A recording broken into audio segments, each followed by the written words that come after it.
بالله من الشيطان الرجيم. بسم الله الرحمن الرحيم. الحمد لله رب العالمين،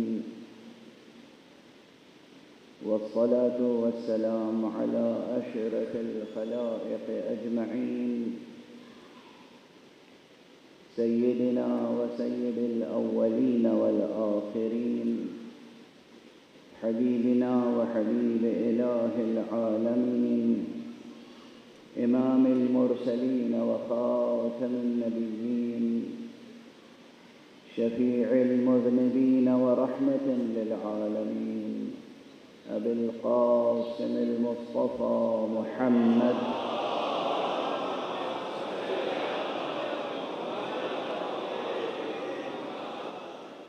وعلى أهل بيته الطيبين الطاهرين الهداة المهديين المعصومين المظلومين، واللعنة الدائمة على أعداء الحق والدين. أما بعد، فقد قال الله تعالى عز اسمه في محكم كتابه ومتقن خطابه. بسم الله الرحمن الرحيم. ولقد أرسلنا موسى بآياتنا أن أخرج قومك من الظلمات إلى النور. وضافت مجبور کرتی ہے کہ آپ اس میں سے کچھ اور پیتے چلیں. تو خدا کی قسم، قرآن مجید کی آیتوں کی یہی کیفیت ہوتی ہے. وَذَكِّرْهُمْ بِأَيَّامِ اللَّهِ، اور اپنی قوم کو ایام خدا کی یاد دہانی کراؤ. إِنَّ فِي ذَلِكَ لَآيَاتٍ لِكُلِّ صَبَّارٍ شَكُورٍ، کہ اس میں ہر خوب صبر کرنے والے کے لیے اور خوب شکر کرنے والے کے لیے بہت آیتیں ہیں. ترجمہ تو مکمل ہو گیا. جب آپ یہ ترجمہ پڑھیں تو کیا یہ سوال ذہن میں قائم نہیں ہوتا کہ ظلمات سے نور کی طرف اخراج کے معنی کیا ہوتے ہیں؟ مقام ہے کہ جہاں تمام کے تمام ظلمات کو شکست دے کر خالص عالم نور میں جا کر قرار پاتا ہے مومن.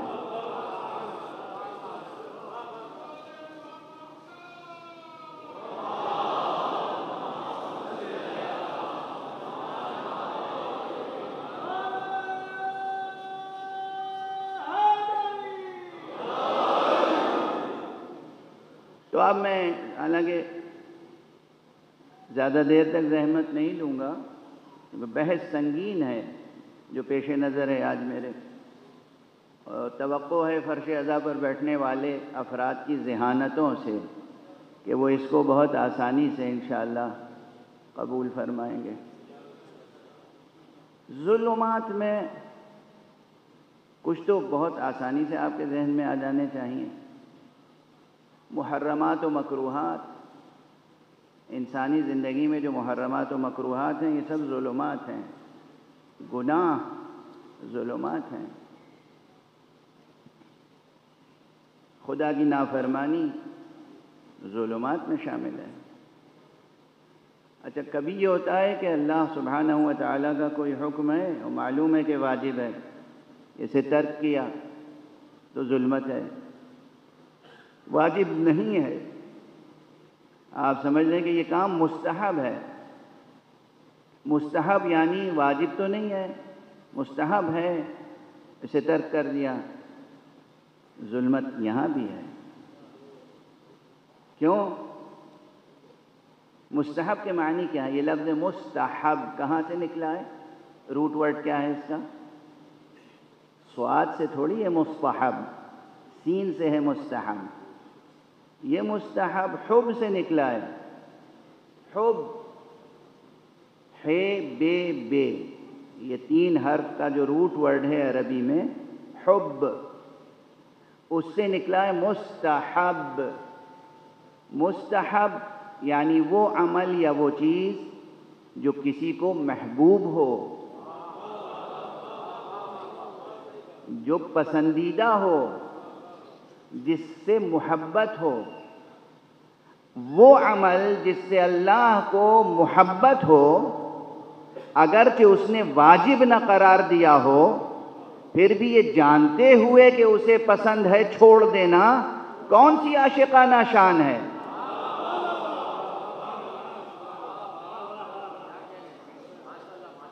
فرض کیجئے کہ آپ اس فقیر کو اپنے گھر دعوت پہ بلا لیں کھانے کے لیے۔ اب یہ مرحوم و مغفور علامہ خطیب اعظم بانی تنظیم المکاتب علامہ سید غلام عسکری صاحب قبلہ طاب ثرا، پروردگار ان کے درجات بلند فرمائے، انہوں نے کسی مومن سے بربنائے مزاح ایک جملہ کہا تھا، تو میں اس کو نقل کر کے آگے بڑھ جاتا ہوں۔ ایک بزرگ تھے ان کے مریدوں میں سے، اور صبح سے شام تک مجلسوں کا سلسلہ جاری تھا۔ جب جناب مولانا غلام عسکری صاحب قبلہ تشریف لائے ممبر پہ، تو وہ نیچے سے ان کے اس مرید نے بار بار کہا، آقا آپ آج، مولانا آپ آج حقوق مومن بیان کر دیجئے، علامات مومن بیان کر دیجئے، مومن کی پہچان کیا ہے؟ تو اب ان کو اس وقت ذرا سا خوش طبعی کا مظاہرہ مقصود ہوا۔ انہوں نے کہا بھائی 100 کی سیدھی ایک ہے، مومن کی علامت یہ ہے کہ وہ کھلانے والا ہوتا ہے، مولوی کی علامت یہ ہے کہ وہ کھانے والا ہوتا ہے۔ یہ میں نے ایسے ہی عرض کر دیا تاکہ بچے اور جوان بھی ذرا بیدار ہو جائیں۔ فرض کیجئے کہ آپ نے مجھے بلا لیا اور آپ کو میری پسند و ناپسند کا علم ہے، تو کھانا تو ہوتا ہے بھوک مٹانے کے لیے، بنیادی طور پہ کھانا ہوتا ہے بھوک مٹانے کے لیے۔ آپ نے بہت سی چیزیں ایسے لا کے رکھ دیں جس سے بھوک مٹ سکتی ہے، مگر جو چیز مجھے پسند ہے اگر وہ نہیں رکھی تو گویا آپ نے میرا احترام نہیں کیا، گویا آپ نے دوستی کا حق ادا نہیں کیا۔ آپ کو معلوم ہے کہ مجھے یہ پسند ہے اور آپ بلا رہے ہیں دعوت میں، اور پھر آپ وہ چیز نہیں رکھ رہے ہیں۔ کیا آپ نے مجھے جانور سمجھا ہے کہ صرف پیٹ بھرنے کے لیے بلا رہے ہیں؟ واضح ہوئی بات؟ یہ مثال یاد رہے گی نا۔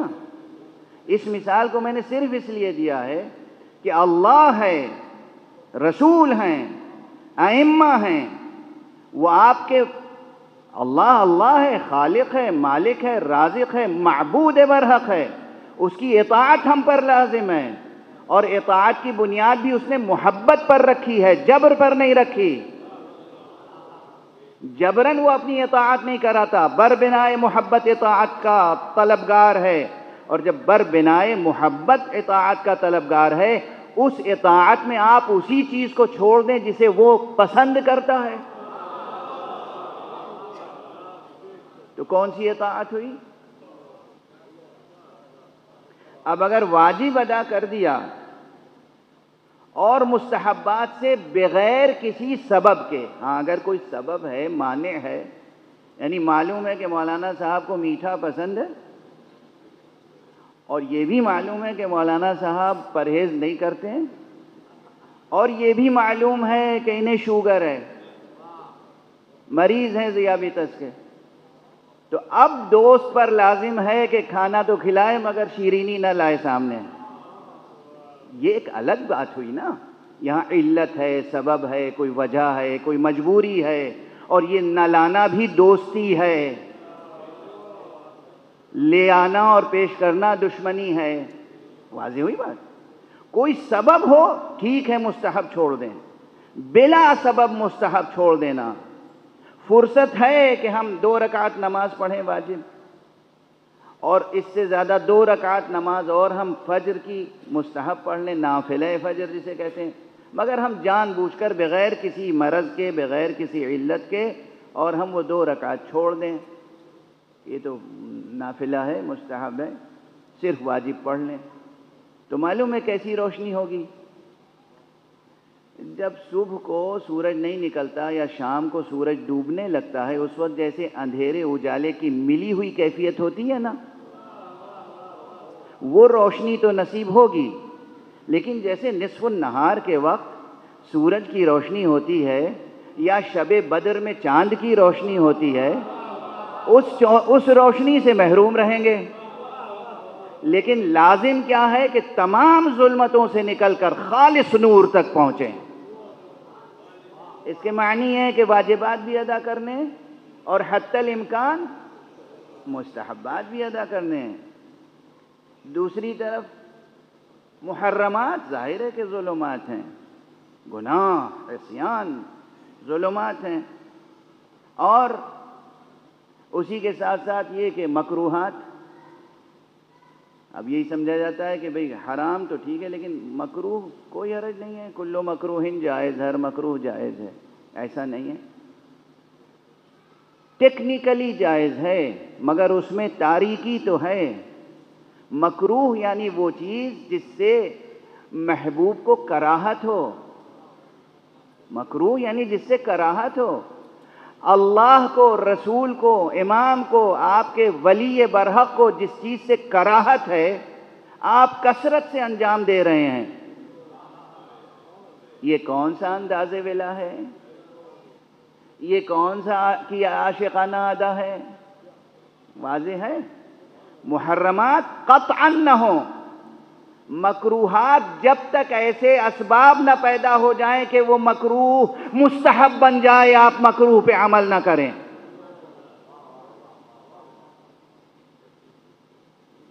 بڑی سنگین بحث ہے. جیسے ہم نے کہا مستحب نہ چھوٹے جب تک کہ کوئی سبب نہ ہو، مکروہ بھی انجام نہ پائے جب تک کہ کوئی سبب نہ ہو. اگر یہ عادت پڑ گئی، یہ مزاج بن گیا، طبیعت ٹھہر گئی اس اسلوب زندگی پر، وے آف لائف یہ ہو گیا کہ ہم سے واجبات نہیں چھوٹتے. واجبات تو دور کی بات ہے، سوچ بھی نہیں سکتے خواب و خیال میں کہ واجب چھوٹ جائے. مستحب بھی عموماً نہیں چھوٹتے. محرمات تو بہت دور ہیں کہ انجام پا جائیں. ہم سے تو مکروہات پہ عمل نہیں ہو پاتا کیونکہ یہ خیال رہتا ہے اس محبوب حقیقی کو یہ چیزیں ناپسند ہیں تو ہم انجام کیسے دے سکتے ہیں.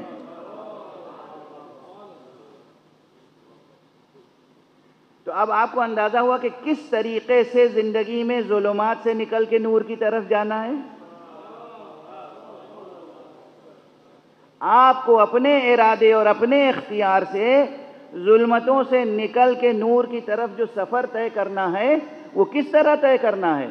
اس کا ایک ظاہری، شرعی، واضح، جسے کہتے ہیں شریعت، طریقت، حقیقت. یہ تین لفظیں سنی ہوں گی آپ نے. شریعت کیا ہے؟ یہ تینوں ایک دوسرے سے جدا نہیں ہیں. نہ شریعت طریقت سے جدا ہے، نہ طریقت حقیقت سے جدا ہے. پہلی منزل شریعت. شریعت میں یہ ہے منزل، ظلمات سے نکل کے نور تک کی طرف جانے کی. واجبات ادا ہوں، مستحبات ادا ہوتے رہیں حتی الامکان، محرمات سے قطعاً تعلق نہ ہو، مکروہات ترک ہوتے رہیں حتی الامکان، حتی الوسع، جہاں تک ممکن ہے. اور اس کے بعد جسے ہم آپ مباح سمجھتے ہیں، مباح یعنی کرنے میں بھی کوئی حرج نہیں ہے، نہ کرنے میں بھی کوئی حرج نہیں ہے. جو اہل اللہ ہیں، جو اہل دل ہیں، جو اہل معرفت ہیں، جو اہل عشق ہیں، وہ بھی مباحات میں سوچتے ہیں کہ آخر اس کو انجام دینے کا فائدہ کیا ہے. کیونکہ جب انسان محو ہو کسی ایک صورت میں تو مجمع میں لاکھ حسین بیٹھے ہوں کسی دوسرے کو دیکھتا بھی نہیں.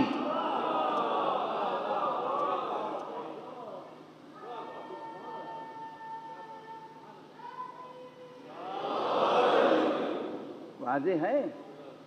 آپ کو کسی ایک سے عشق ہے، مجمع میں وہ موجود ہے. ہو سکتا ہے دنیا کی نگاہ میں اس سے بھی زیادہ حسین تر لوگ ہوں، لیکن آپ کو جس سے عشق ہے اس سے نگاہ ہٹے گی آپ کی. حالانکہ دوسروں پہ نگاہ ڈالنا حرام نہیں ہے، حرام نہیں ہے. چہرے پہ نگاہ ڈالنا ویسے حرام نہیں ہے. آپ جب محو ہیں، مستغرق ہیں، ڈوبے ہوئے ہیں کسی کی محبت میں، تو اس کے علاوہ کسی اور کی طرف توجہ بھی نہ ہوگی، التفات بھی نہ ہوگا، گوشے چشم سے بھی دیکھنا پسند نہ کریں گے. اسی کو کہتے ہیں کہ عشق الہی میں جب مستغرق ہو جاتا ہے کوئی عارف، تو پھر واجبات ترک نہیں ہوتے، مستحبات ترک نہیں ہوتے، مکروہات پہ عمل نہیں ہوتا، محرمات پہ عمل نہیں ہوتا، مباحات اس کے لیے مکروہ کے درجے پہ آ جاتے ہیں. وہ ہے اور عشق الہی، وہ ہے اور خدا کی پسند، وہ ہے اور آقا کی پسند، وہ ہے اور مولا کی پسند. جب اس طرح سفر طے ہوتا ہے، جب مباحات بھی انسان اپنے لیے بغیر سبب انجام نہ دے، اس وقت سمجھے کہ ظاہری طور پر یعنی مقام شریعت میں وہ ظلمات کو شکست دے کر نور تک پہنچ چکا ہے. ایک صلوات پڑھ لیجئے محمد و آلہ.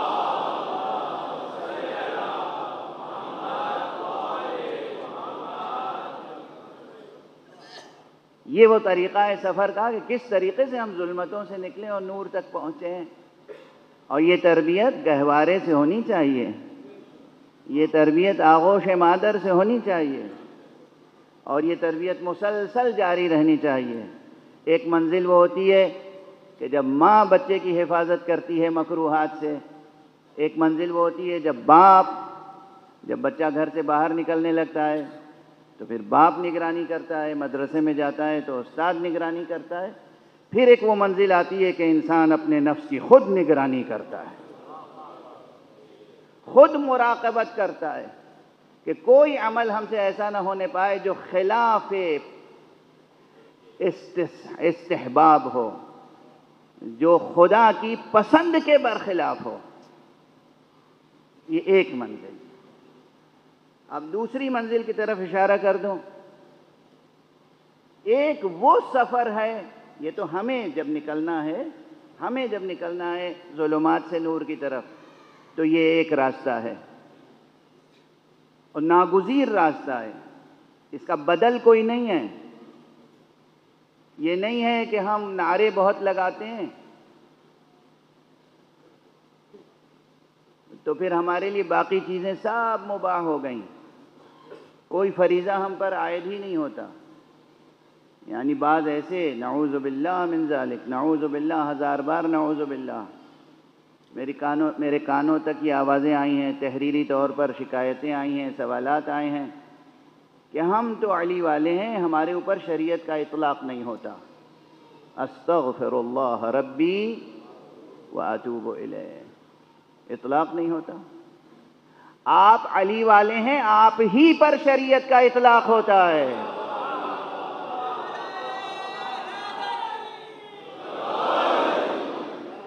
جو علی والے نہیں ہیں ان پر شریعت کا کیا اطلاق ہوگا؟ ہم علی والے ہیں، ہمیں علی تک پہنچنا ہے تو علی تک پہنچنے والا راستہ ہمیں اختیار کرنا ہے، اور وہ شریعت ہے. جو علی والا نہیں ہے، علی تک جانا ہی نہیں چاہتا، اسے راستے کی کیا فکر؟ ہم پر ہی اطلاق ہوتا ہے شریعت کا. ایک بار کہہ لیا علی ولی اللہ، پھر اس کی لاج رکھیں. اسی لیے حضرت امام جعفر صادق علیہ السلام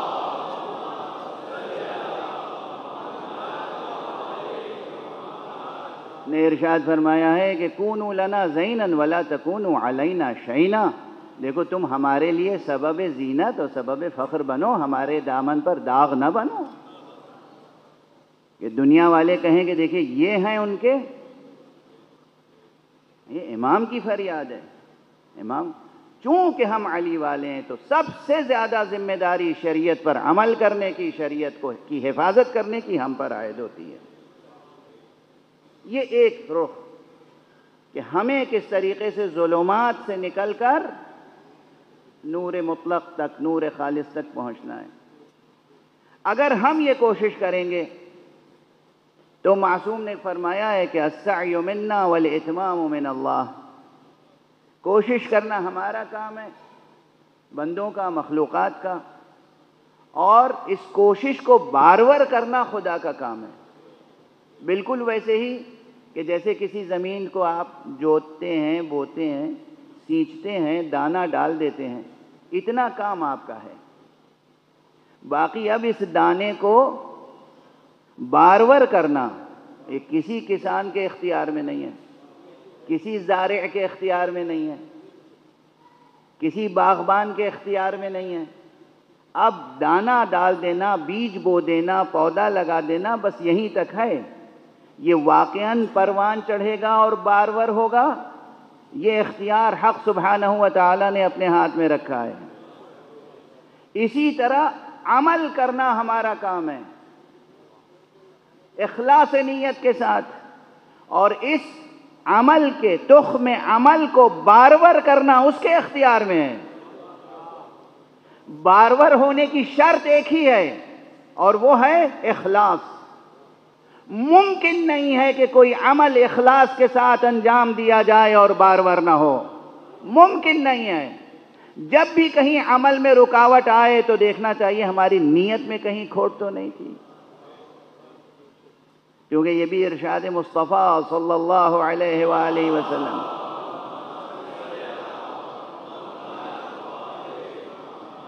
فرمایا ہے، اور کیا عظیم ارشاد ہے، فرماتے ہیں کہ ما کان للہ ینمو، ما کان للہ ینمو۔ بظاہر یہ 4 الفاظ ہیں مگر عظیم الفاظ ہیں، پیغمبر کے الفاظ ہیں۔ فرمایا جو شے بھی اللہ کے لیے ہوگی وہ نشو و نما پائے گی،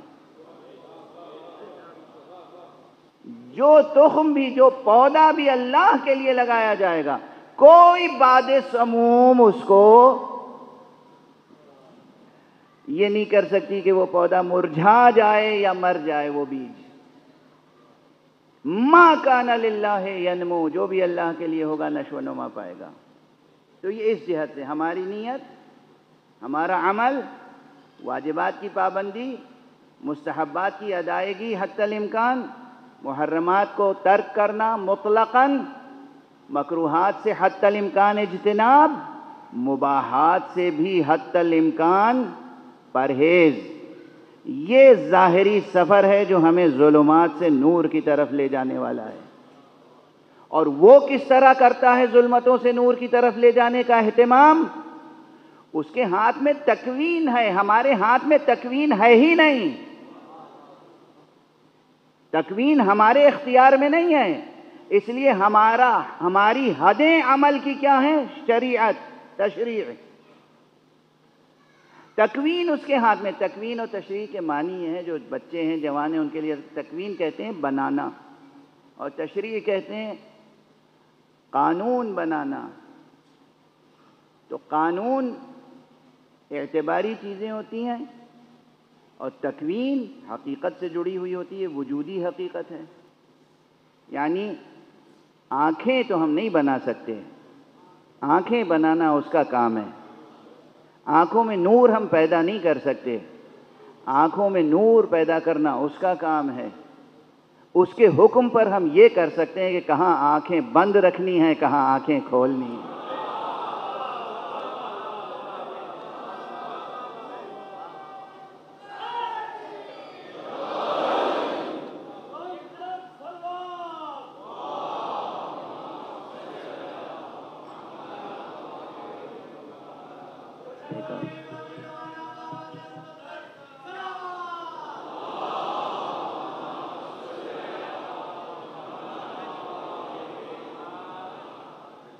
بالکل یہی کیفیت ہے کہ آپ حج پہ تشریف لے جائیں، آپ مدینۃ النبی صلی اللہ علیہ وآلہ وسلم تشریف لے جائیں، آپ نجف تشریف لے جائیں، کربلا تشریف لے جائیں، کاظمین تشریف لے جائیں، سامرہ تشریف لے جائیں، خراسان تشریف لے جائیں، اور سامنے آپ کے گنبد ہو، معصوم کا گنبد، جی چاہتا ہے آنکھیں کھلی ہی رہیں، جھپکنے نہ پائیں، سارا نور جذب کر لیں ہم اپنی نگاہ، اور اوپر سے نگاہ نیچے آئی، اب سامنے کوئی گزر رہا ہے نامحرم، وہاں آنکھیں بند کرنا لازم ہے۔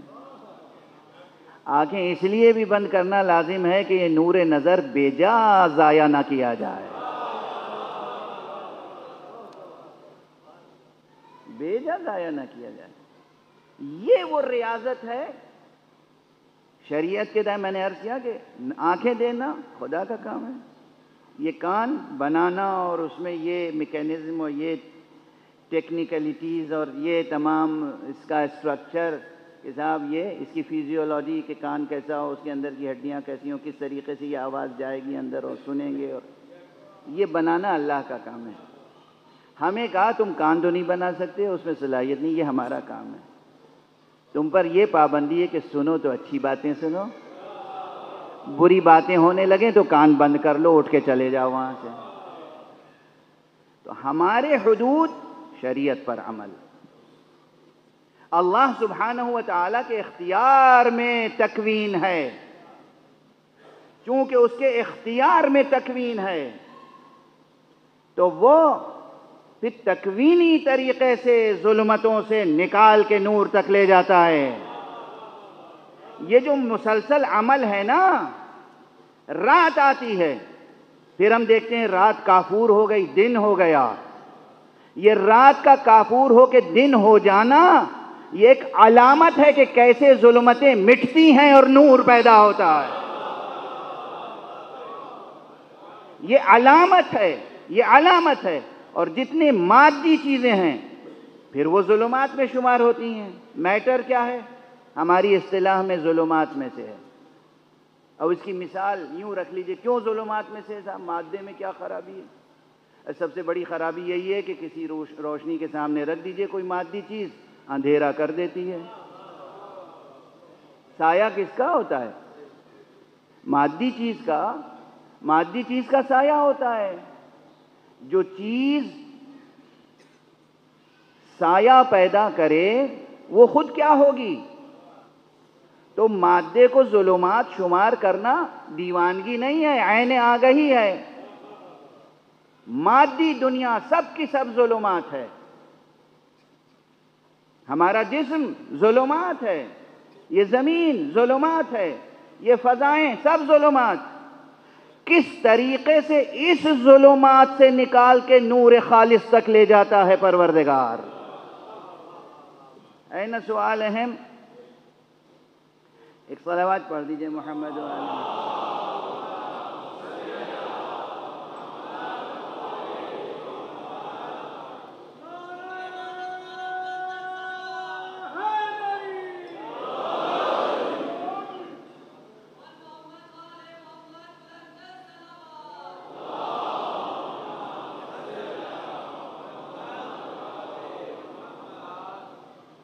حق سبحانہ و تعالیٰ جب دیکھتا ہے کہ یہ شخص، کوئی شخص، یہ میرا بندہ ہے، اس کے دل میں نور محبت ہے، تو پھر وہ اس کی روح کو تقویت عطا فرماتا چلا جاتا ہے۔ روح قوی ہوتی چلی جاتی۔ یہ روح کس طرح قوی ہوتی ہے، نفس کس طرح پاک سے پاک تر ہوتا چلا جاتا ہے۔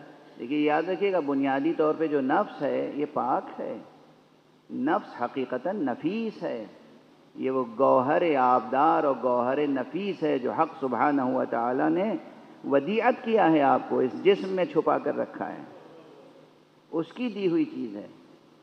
تو اس نفس کو اور پاک سے پاک تر بناتا ہے۔ یہاں پر یاد آتے ہیں ہمارے تاریخ اسلام میں بعض حضرات کہتے ہیں کہ ان سے بڑا کوئی فلسفی پیدا نہیں ہوا، اور ان کا نام محمد ابن ابراہیم اور لقب صدر الدین اور صدر المتعلہین شیرازی ہے، یعنی عام زبان میں ان کو ملا صدرہ شیرازی کہتے ہیں۔ بہت بڑے فلسفی تھے، ریاضی داں تھے، اور اپنے زمانے کے تمام شعبۂ علوم پر احاطہ رکھنے والی شخصیت تھی ان کی۔ یعنی یہ شخصیتیں ہوتی ہیں قاموسی، قاموس یعنی انسائکلوپیڈیا۔ تو یہ شخصیتیں جو تھیں کسی بھی شعبہ علم میں جائیے تو آپ دیکھیں گے کہ وہ ذروۂ کمال پر فائز ہیں، یعنی قلعے کو بالکل پہاڑ کی چوٹی پر نظر آئیں گے وہ. تو وہ سائنسداں بھی تھے گویا اپنے وقت کے، ریاضی داں تھے، چاہے وہ ایسٹرونومی ہو، فلکیات ہو، یا میتھمیٹکس ہو، جیومیٹری ہو، ٹریگنومیٹری ہو. یہ تمام علوم ان کے لیے پانی سے بھی زیادہ حل شدہ تھے. لیکن انہوں نے فلسفے میں ایک خاص نظریہ پیش کیا، اور وہ ہے نظریہ حرکت جوہریہ. یہ حرکت جوہریہ کیا ہے؟ یہ حرکت جوہریہ، آپ ظاہر ہے کہ ٹیکنیکل بحثیں جو ہیں اس کو تو میں یہاں ذکر نہیں کر سکتا، نہ دامن وقت میں گنجائش ہے، اور نہ میں یہ سمجھتا ہوں کہ تمام سامعین کا ذہن اس کے لیے آمادہ ہے. تو میں اس کو اس طرح عرض کروں کہ ہر شخص یاد رکھ لے اور کسی حد تک اس مفہوم سے قریب ہو جائے ذہن. حرکت جوہریہ کیا ہے؟ پہلے قدیم زمانے میں یہ تصور ہوتا تھا کہ حرکت عرض ہے، جوہر میں ممکن نہیں ہے، بلکہ جوہر پر عارض ہوتی ہے، سبسٹینس پر عارض ہوتی ہے. خود سبسٹینس کے اندر موومنٹ نہیں ہے. یہ تھی پرانی سائنسی بنیاد اور پرانی فلسفیانہ گویا اصول. ملا صدرہ نے اسے تبدیل کیا اور یہ کہا کہ نہیں، سبسٹینس میں بھی حرکت ہے. اگر اس پر غور کریں تو پھر تصور اعراض پر بھی بہت بحث ہوتی ہے، وہ سب بالکل خالص فلسفیانہ بحث ہیں. سبسٹینس میں بھی حرکت ہے، یعنی گویا کہ سبسٹینشیل موومنٹ ان سبسٹینس. اس کی مثال کیا ہے؟ جوہر میں حرکت ہے. جوہر یعنی ہمارے آپ کے مادے میں، جوہر میں حرکت ہو رہی ہے. حرکت کا کام کیا ہے؟ حرکت ہو رہی ہے کا کیا مفہوم ہے؟ حرکت کا بھی تصور کیا ہے؟ صرف ہلنا ڈلنا حرکت ہے؟ ہوا چلی اور درخت کی پتیاں ہل گئیں، اسے حرکت کہتے ہیں؟ فلسفے میں حرکت اس کو نہیں کہتے. فلاسفیکل ٹرمینالوجی میں ٹیکنیکلی حرکت اسی کو کہتے ہیں کہ جب کسی شے میں کمال کی طرف حرکت پیدا ہو. قوت کا فعلیت حاصل کرنا کمال ہے. یہ کمال کا سفر جب طے ہوگا تب حرکت صادق آئے گی، ورنہ حرکت صادق نہیں آئے گی. سمجھے آپ؟ یہ جب ہم حرکت کہہ رہے ہیں تو اب یہ سب وضاحتیں کرنی پڑتی ہیں کہ صاحب آپ تو سمجھتے ہیں کہ وہ ٹہنیاں ہل رہی ہیں، حرکت ہو رہی ہے. وہ آپ نے کسی بھی پتھر کو ٹھوکر مار دی، یہاں سے وہاں لڑکتا ہوا چلا گیا، حرکت ہو رہی ہے.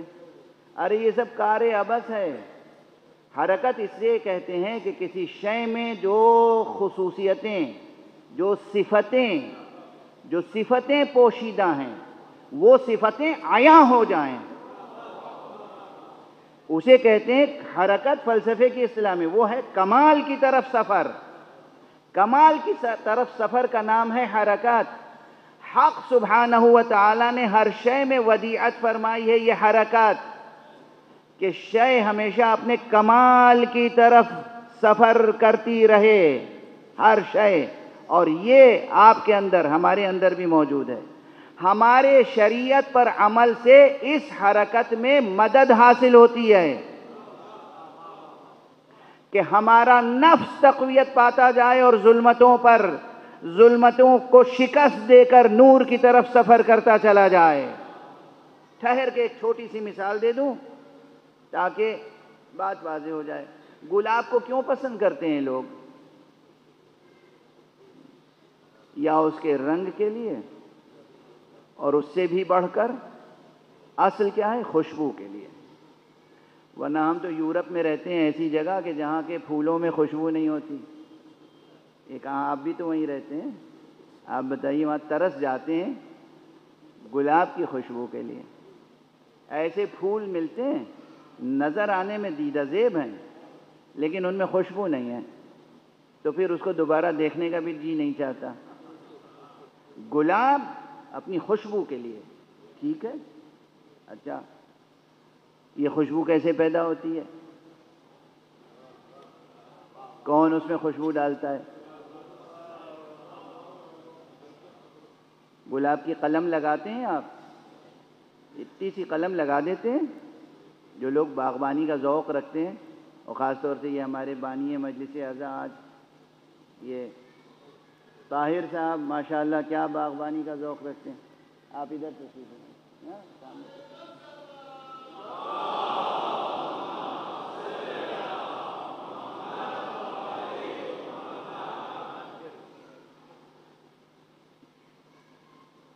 تو قلم لگا دی آپ نے، اور اس میں ممکن ہے ایک آدھ کانٹے بھی ہوں، لیکن پھول بہرحال نہیں ہوتا اس وقت، اور اس کو سونگھیے تو خوشبو بھی کچھ نہیں ہوتی. اب عام بالکل دیہاتی زبان میں کہوں کہ اس کے ڈنٹھل میں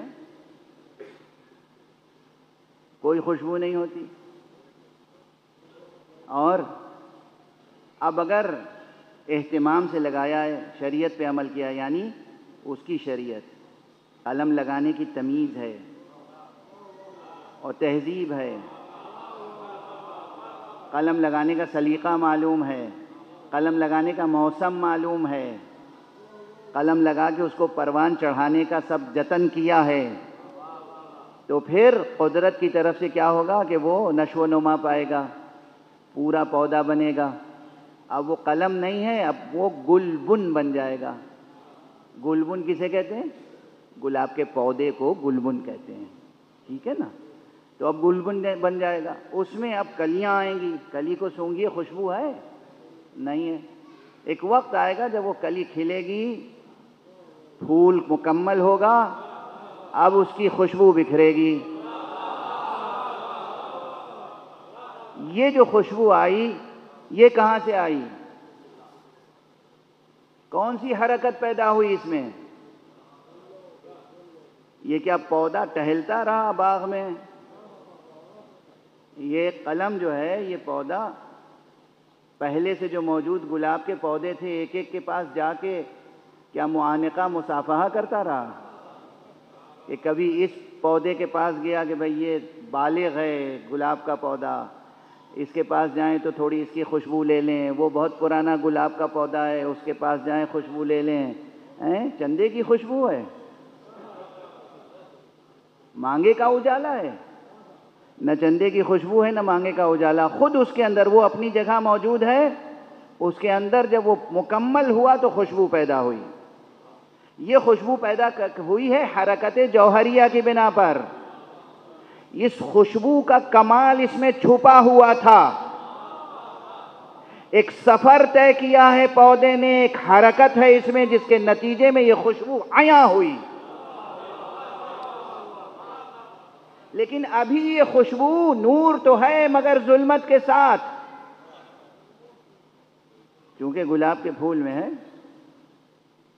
اگر 2 دن 3 دن 4 دن 1 ہفتے کے بعد یہ گلاب کا پھول مرجھا جائے گا، یہ پتیاں خاک پر گریں گی اور پھر اس میں وہ خوشبو باقی نہیں رہے گی. تو خوشبو ہے مگر جب تک مادی پیکر سے وابستہ رہنے پر مجبور ہے. یہ خوشبو اپنی جگہ نور ہے، مگر چونکہ ظلمات کا دامن بھی ساتھ ساتھ ہے جڑا ہوا، اس لیے یہ خطرے میں ہے. اب اگر کوئی واقعاً ہنرمند ہے تو اس خوشبو کو ہمیشہ کے لیے محفوظ کر سکتا ہے. دیکھیے 2 الفاظ استعمال کر رہا ہوں، ایک ہے ایکسٹریکشن اور ایک ہے ایبسٹریکشن، ایبسٹریکٹ کرنا کسی چیز کو.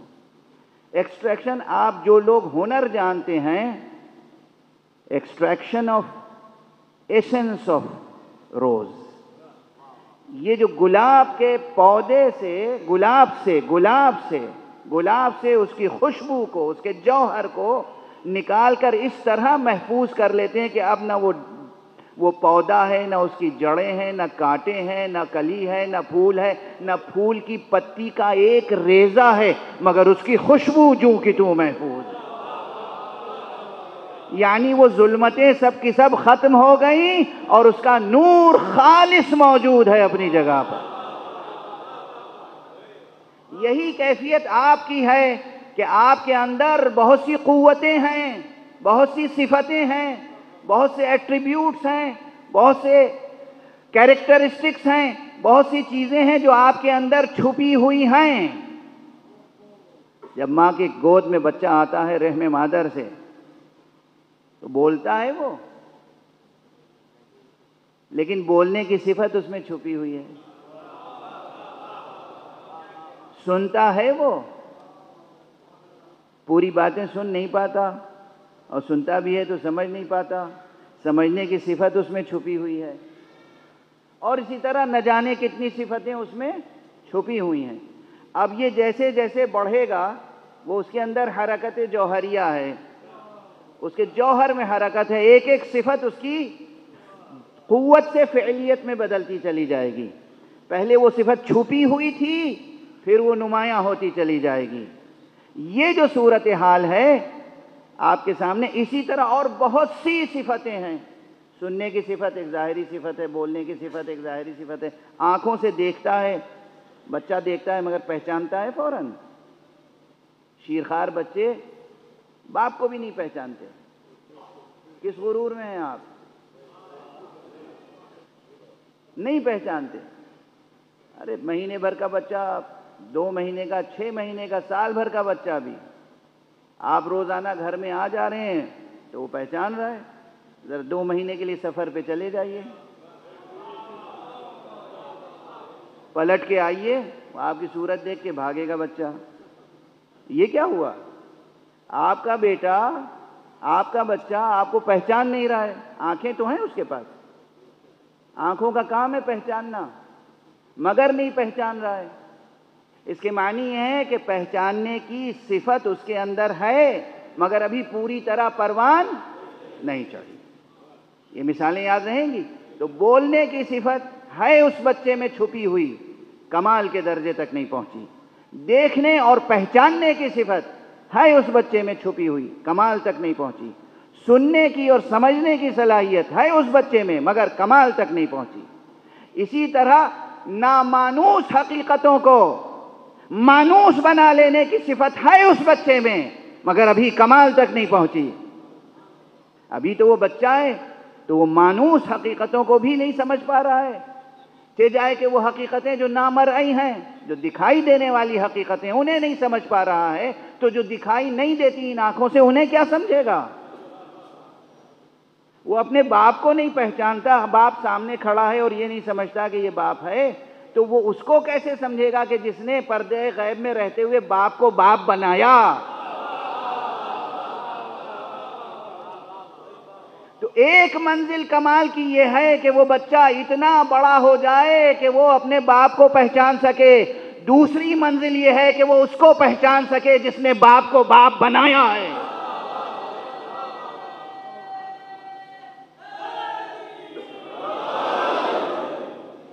یہ جو قوت ہے، یہ سب ہے ایک سفر نامتناہی، یہ ہے ایک سفر کمال، یہ ہے حرکت جوہریہ کی ایک ظاہری آسان سی مثال۔ جس طریقے سے ایک عطار پھولوں سے عطر کشید کر کے رکھ لیتا ہے اور وہ ہمیشہ کام آتا ہے، اسی طرح وہ خالق ذوالجلال اس دنیا میں انسان کو ایک مادی، ایک زمانی، ایک مکانی عرصہ حیات عطا کرتا ہے کہ اس عرصہ حیات میں ہماری بتائی ہوئی شریعت پہ عمل کرو، اور پھر یہ اختیار ہمارے پاس ہے کہ ہم تمہاری روح کو اس کی تمام صفتوں کے ساتھ اس درجہ کمال پر محفوظ کر دیں گے جہاں مادی جسم کی ضرورت نہ ہوگی مگر تمہاری روح فعال رہے گی۔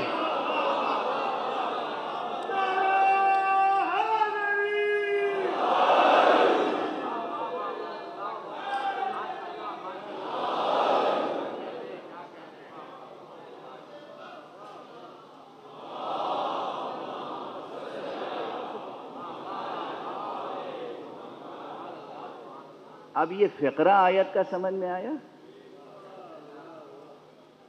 اس ایک فقرے میں اور کتنے بیانات ہیں؟ وقت ختم ہو گیا، میری طاقت بھی جواب دے رہی ہے، تو اس ایک فقرے میں وَلَقَدْ أَرْسَلْنَا مُوسَىٰ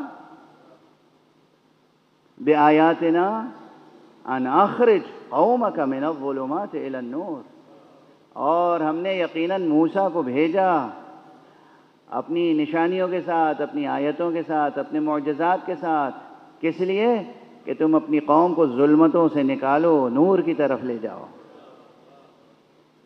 اور میں نے عرض کیا تھا کسی مجلس میں اسی سفر میں کہ یہاں اگر اعتبار تفسیر نہیں، تفسیر بالرائے نہیں، مقام تعویل، اگر موسیٰ کو ہٹا کے امام حسین کا نام رکھ دیں،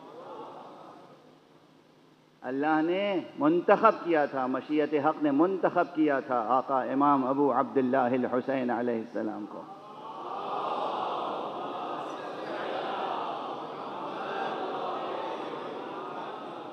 کہ وہ اس قوم کو ظلمتوں سے نکال کے نور تک لے جائیں۔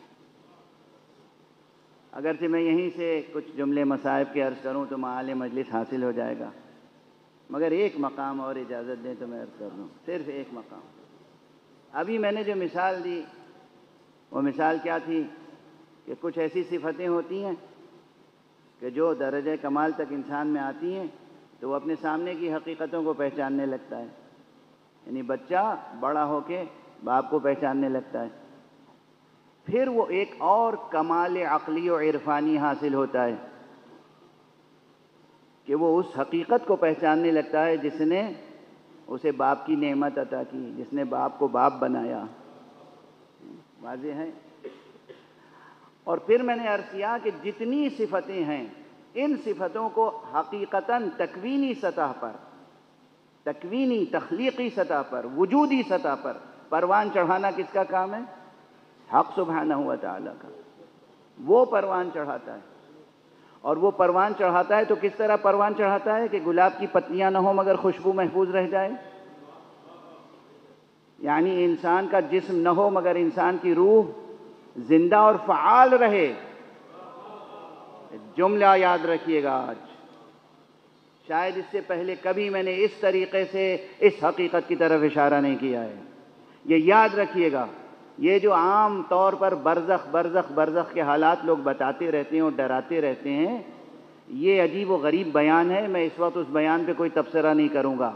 اگر انسان مکمل طور پر شریعت پر عمل کرے رضائے حق کے لیے، اس کا جسم نہ ہو، اس کی روح جسم سے جدا ہو جائے امر الہی سے، تب بھی اس کی روح فعال رہتی ہے، جو اس کی روح چاہتی ہے وہ انجام پاتے رہتے ہیں کام۔ میں نے کیا عرض کیا؟ گلاب کی پتیاں نہ ہوں، خاک میں دفن ہو جائیں، لیکن اگر اس کی روح محفوظ کر لی گئی ہے، اس کا جوہر، اس کا عطر محفوظ کر لیا گیا ہے تو اس کی خوشبو باقی رہتی ہے۔ یہی معصوم جسموں کا ہے، معصوم بظاہر دفن ہو جاتا ہے مگر اس کا کام اللہ نے اسے دیا ہے ہدایت کرنا، تو اس کی ہدایت کا سفر جاری رہتا ہے۔ اگر کسی کو اللہ نے دست خدا بنایا ہے تو فزیکلی جا کے مدد کرنا شرط نہیں ہے، جسم زیر قبر ہے، علی کو پکارو، علی مدد کرتے ہیں، کیونکہ ان کے ہاتھ کی ضرورت نہیں ہے اب مدد کرنے کے لیے۔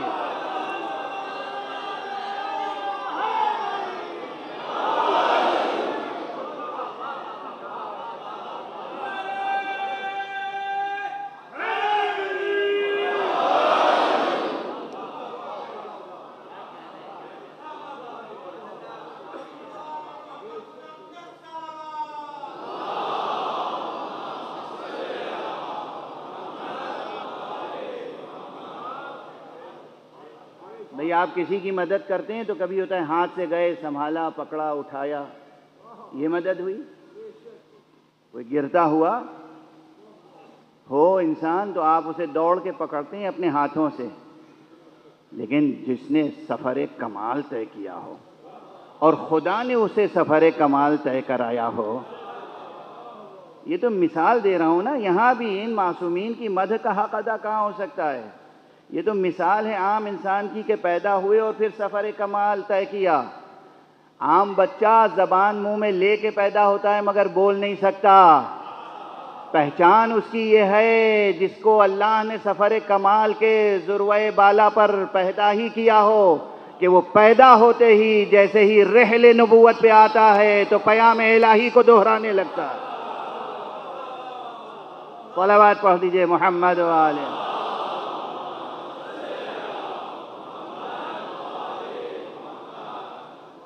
لوگوں کی سمجھ میں نہیں آتی یہ باتیں تو اس میں میرا کیا قصور ہے؟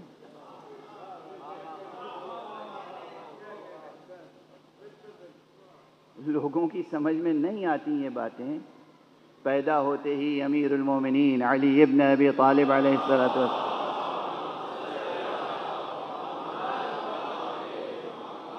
جیسے ہی دست مبارک مصطفیٰ پر تشریف لائے تو آنکھیں کھولی.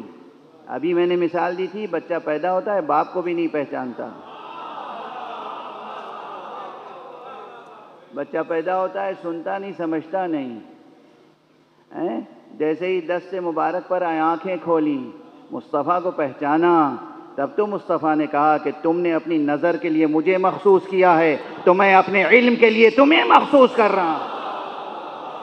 اس بچے نے دیکھا بھی، پہچانا بھی، سنا بھی، سمجھا بھی، اور جیسے ہی پیغمبر نے کہا کہ میں اپنے علم کے لیے تمہیں مخصوص کر رہا ہوں، ایسا کن فیکونی ارادہ تھا کہ قرآن زبان علی پر گویا ہو گیا. صلوات پڑھ دیں محمد و آلہ.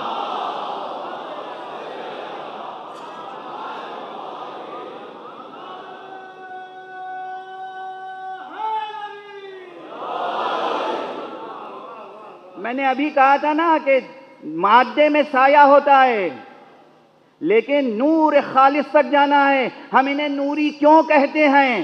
ہم نوری اسی لیے کہتے ہیں جب یہ وقت ولادت ہی کمال کے اس درجے پر ہوں تو پھر سورج بھی ان کے سائے کو ڈھونڈتا رہے تو سایہ نہیں ملے گا. کیا صلوات پڑھ دیں محمد و آلہ.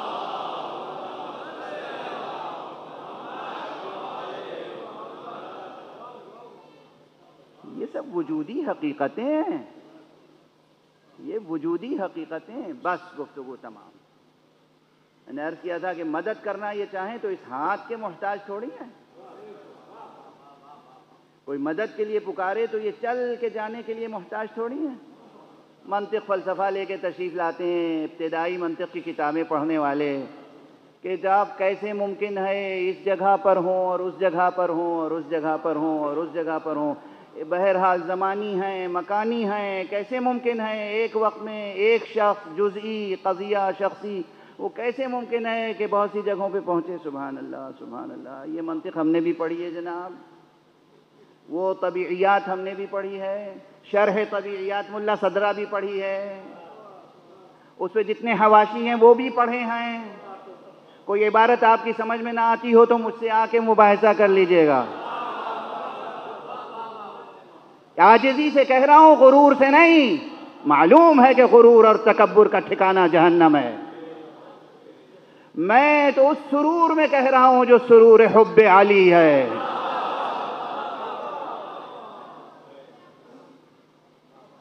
آپ مدد کے لیے پکاریں، وہ مدد کرتے ہیں. کیوں کرتے ہیں؟ اس لیے کہ اللہ نے ان کو مدد کے لیے پیدا کیا ہے. آپ طلب ہدایت کریں، وہ ہدایت کرتے ہیں. اور چونکہ وہ ذروہ کمال پر، درجہ کمال پر فائز ہیں تو اگرچہ پہلے بھی یہ کیفیت تھی لیکن اس کی نمایاں کیفیت تب ہوتی ہے جب وہ شہادت پر فائز ہو جائیں، ظاہری شہادت پر. اب تلاوت کے لیے زبان کی احتیاج نہیں ہوتی. سر نو کے نیزہ پر ہے اور تلاوت کا سلسلہ جاری ہے. بس مجلس تمام ہوئی. پروردگار ان شہداء کو جو شہدائے راہ عزائے حسینی ہیں بلند سے بلندتر درجہ کرامت فرمائے. مرحوم نیر زیدی اور ان کے برادران بڑا رتبہ پایا، انہوں نے شہید راہ عزائے حسینی ہوئے. وقت بہت گزر چکا مگر میں نے خواب دیکھا ہے اور وہ خواب گویا کہ رویائے صادقہ ہے میرے لیے. خاص طور سے شہید سید نیر زیدی کو میں نے دیکھا کہ ان کا گھر حرم امام حسین علیہ السلام سے متصل تعمیر ہوا ہے. حرم امام حسین علیہ السلام سے متصل، درمیان میں ایک دیوار ہے، ادھر ان کا گھر ہے، وہ اس میں تشریف فرمائے. میں گیا ہوں، مجھے مہمان بلا رہے ہیں. میں نے سر اٹھا کے دیکھا تو دیکھا کہ دیوار کے ادھر امام حسین علیہ السلام کا حرم مبارک ہے۔ آقا حسین کی محبت میں اور ان کی عزاداری میں کوئی شہید ہو جائے تو خدا اسے کیا رتبہ عطا کرتا ہے۔ بہت صبر کیا ان کے اہل خانہ نے، ان کے اقربا نے، ان کے اعزاء نے، ان کے دوستوں نے، اور حصول شہادت پر شکر کیا۔ اس لیے بھی یہ آیت اس وقت مناسبت رکھتی تھی کہ ان تذکروں میں نشانیاں ہیں، آیتیں ہیں ان کے لیے، لکل صبار شکور، ہر اس شخص کے لیے جو خوب صبر کرنا جانتا ہو۔ یاد رکھیے گا کہ سفر ارتقاء روحانی یہ ہے کہ انسان صبر پر صبر کرتا جائے، شکر پر شکر کرتا جائے، صبر پر صبر کرتا جائے، شکر پر شکر کرتا جائے۔ حرف شکایت زبان پہ آنے نہ پائے، گلہ زبان پہ آنے نہ پائے۔ اور یہ سلیقہ سکھائے گا کون؟ یہ سلیقہ ہمیں سید سجاد سکھائیں گے، یہ سلیقہ ہمیں زینب کبریٰ سکھائیں گے۔ کیا شکر کے سجدے کیے ہیں، کیا صبر کی منزلیں طے کی ہیں، چاہے وہ روز عاشوراء ہو، چاہے وہ 11 محرم ہو، چاہے اس کے بعد کا پورا المناک سفر ہو، کربلا سے کوفہ اور کوفے سے شام تک کا سفر۔ اس میں ہر طرف ظلمات ہی ظلمات تھے، تاریکیاں ہی تاریکیاں تھیں، ظلم کی تاریکیاں، جبر کی تاریکیاں، کفر کی تاریکیاں، شرک کی تاریکیاں، فسق و فجور کی تاریکیاں۔ اس میں اگر نور تھا تو بس سید سجاد کے سجدوں کا نور تھا، جناب زینب کبریٰ کی نمازوں کا نور تھا۔ توجہ تو فرمائیں کہ بی بی زینب وہ ہیں جن کے لیے موجود ہے کہ شام غریبہ بھی بی بی کی نماز شب قضا نہیں ہوئی۔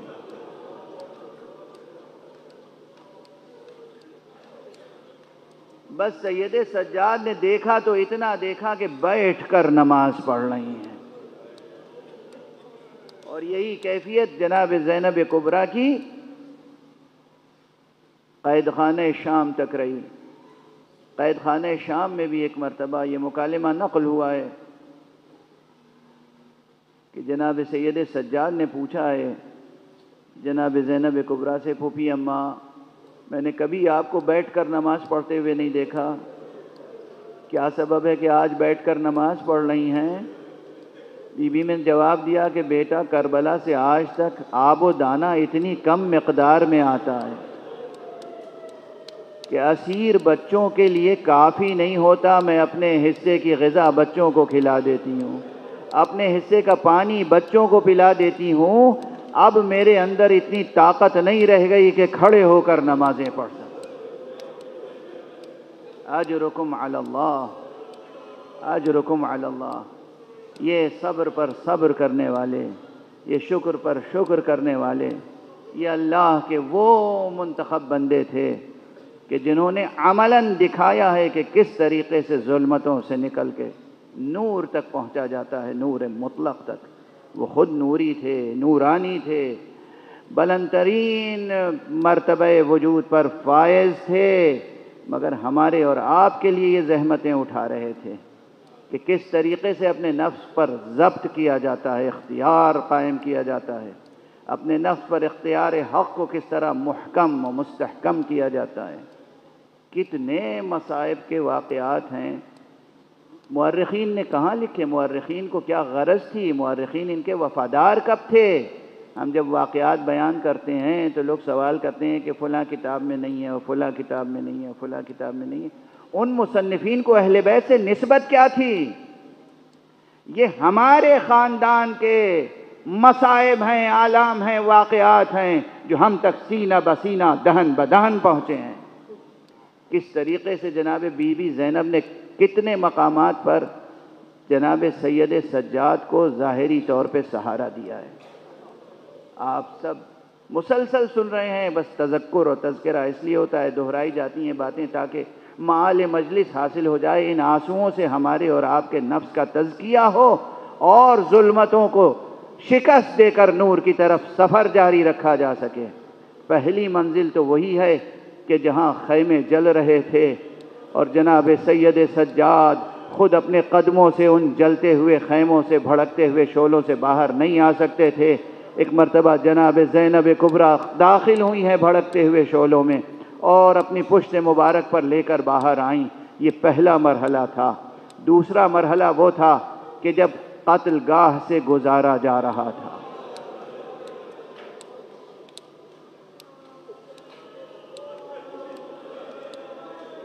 اجرکم علی اللہ، خدا کی قسم یہ وہ المناک منظر ہے، یہ وہ المناک منظر ہے کہ آپ کروڑوں بار سن چکے ہیں، مگر پھر بھی صرف ذکر ہوتا ہے اور آپ سر و سینہ پیٹ کے گریہ کرتے ہیں کہ 11 محرم کو جب اسیر ہو گیا قافلہ، اور اسیر کر کے ایک جگہ تو میں نے دیکھا کہ سب سے پہلے یہ کیا کہ تمام خواتین مخدرات عصمت و طہارت کو اسیر کر کے ناکوں پہ بٹھایا، لیکن سید سجاد کے ہاتھوں میں وہ نکیل دے دی اور انہیں مجبور کیا کہ وہ نکیل لے کر آگے بڑھیں، پیادہ پا چلیں۔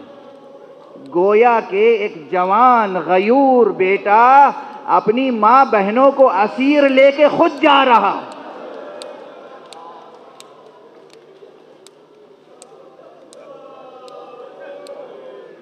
اور اسی ضمن میں بس اس وقت ایک آخری بات، دشمنوں کو یہ معلوم تھا، یہ اندازہ تھا کہ آقا حسین اپنی ایک بچی سے بہت محبت کرتے ہیں، ایک 4 سال کی بچی ہے جو آقا کے بابا کے سر سینے پہ سوتی ہے۔ چلتے چلتے آقا نے وصیت کی ہے اپنی زینب بہن سے کہ بہن اس بچی کا خیال رکھنا، یہ بچی تنہا نہیں ہے، اس کے ساتھ اس کی ماں موجود ہے۔ پھر بھی دشمنوں نے اس بچی کو ماں کی پھوپھی کی گود سے چھین کر تنے تنہا اس بچی کو ایک لاغر ناقے کی پشت پر لٹا کر رسیوں سے باندھا کہ جب ناقہ چلتا تھا اور بچی کی پسلیاں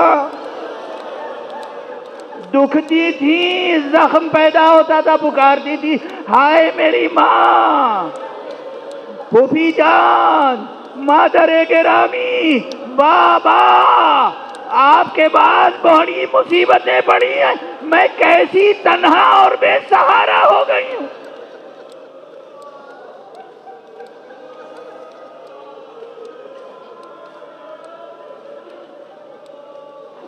انا للہ و انا الیہ راجعون، رضا بقضائہ و تسلیما لامرہ، انا للہ و انا الیہ راجعون، رضا بقضائہ و تسلیما لامرہ، انا للہ و انا الیہ راجعون، رضا بقضائہ و تسلیما لامرہ۔ پروردگار ہمیں علوم قرآن اور معارف اہل بیت سے آشنا فرما۔ پروردگار ہماری ملت، ہماری امت میں وہ ثبات قدم عطا فرما کہ ہم دنیا کی مصیبتوں کو اپنے قدموں سے پامال کر کے صبر اور شکر کا حق ادا کر سکیں۔ پروردگار معبود ہمارے سینوں میں ہمیشہ چراغ توحید روشن رہے۔ پروردگار ہمارے ہاتھوں میں ہمیشہ دامان ختم نبوت رہے۔ پروردگار ہمارے قدم ہمیشہ صراط مستقیم ولایت پر گامزن رہیں۔ پروردگار ہمارے سروں پر علماء اعلام کا سایہ برقرار رہے، مراجع عظام کا سایہ برقرار رہے۔ پروردگار ہمارے سروں پر رہبر معظم اسلامی کا سایہ برقرار رہے۔ پروردگار معبود ولی حق، ولی مطلق، ولی آخر حضرت امام حجت کو اذن ظہور عطا فرما تاکہ ہم ان کے ہاتھوں سے تیری رحمت و رافت و عدالت کی شان دیکھ سکیں۔ ایک مرتبہ پھر سورہ حمد، 3 مرتبہ سورہ اخلاص کی تلاوت فرما کر مرحومین سید نیر زیدی، سید ناصر زیدی، سید باقر زیدی اور تمام شہدائے راہ خدا کی روحوں کو ایصال فرمائیں۔